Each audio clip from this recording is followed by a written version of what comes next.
औज़ुबिल्लाहिमिनश्शैतानिर्रजीम बिस्मिल्लाहिर्रहमानिर्रहीम। प्यारे बच्चों, अस्सलाम वालेकुम। प्रोफेसर तनवीर आपके सामने हाज़िर खिदमत है।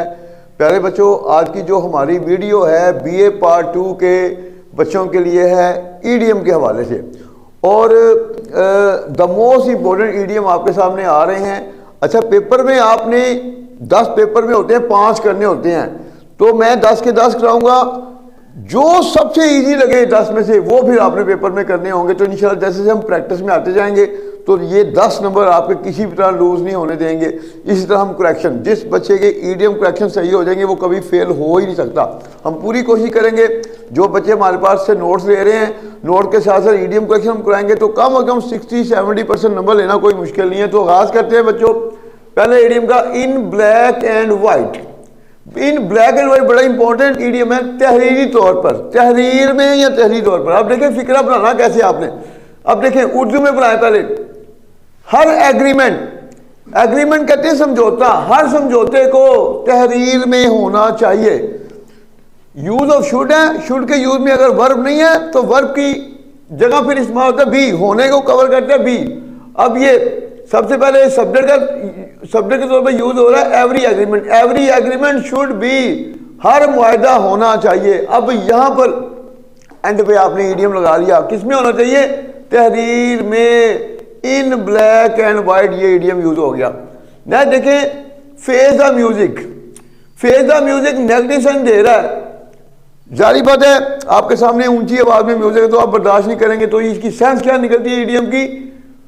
खमियाजा भुगतना या मुश्किल का सामना करना। अब देखें बुरे लोगों को हमेशा मुश्किल का सामना करना पड़ता है या खमियाजा भुगतना पड़ता है। जिस फिक्रे में कोई काम मजबूर करना पड़े उसमें हैज टू हैव टू का इस्तेमाल करते हैं। Subject has to have to, verb की फर्स्ट फॉर्म और ऑब्जेक्ट। अब देखें यहां पर ये सब्जेक्ट आ गया बुरे लोग, बैड पीपल हैव टू। अब यहां पर पूरा ईडीएम यूज हो जाएगा, bad people have to face the music, बुरे लोगों को खमियाजा भुगतना पड़ता है। उसके बाद देखिए एंड इन स्मोक, ये भी द मोस्ट इंपोर्टेंट ईडीएम है। एंड इन स्मोक यानी कि धुएं में खत्म होना, जो चीज राख हो जाएगी वो जीरो हो गई। मतलब क्या सेंस दे रहा है? नाकाम होना। Hard work never ends in smoke, present definite का जिक्र है, मेहनत कभी रायगा नहीं जाती। नाकाम होना, रायगा जाना। Hard work never ends, S का दावा इसलिए कर रहे हैं कि आपका सब्जेक्ट सिंगुलर है। Ends in smoke. नेक्स्ट देखें स्नेक इन द ग्रास, घास में सांप, यानी कि सांप घास में होना, छुपा होना। तो मतलब क्या दे रहा है फिक्रा ईडीएम? ये सेंस क्या दे रहा है? धोखेबाज शख्स जो किसी पर कुछ भी कर सकता है। तो देखें this man is a snake in the grass, सिर्फ आपने सादा फिक्रा है, सिर्फ आपने सब्जेक्ट क्या है? ये आदमी धोखेबाज है। दिस मैन इज आगे पूरा ईडीएम आ गया, this man is a snake in the grass. तो ये बड़ा इजी हो गया।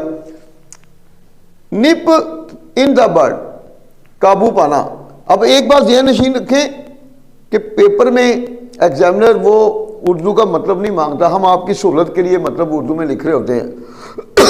निप दबाना इन द बर्ड, शुरू में किसी चीज को शुरू में दबा देना, मतलब काबू पा लेना।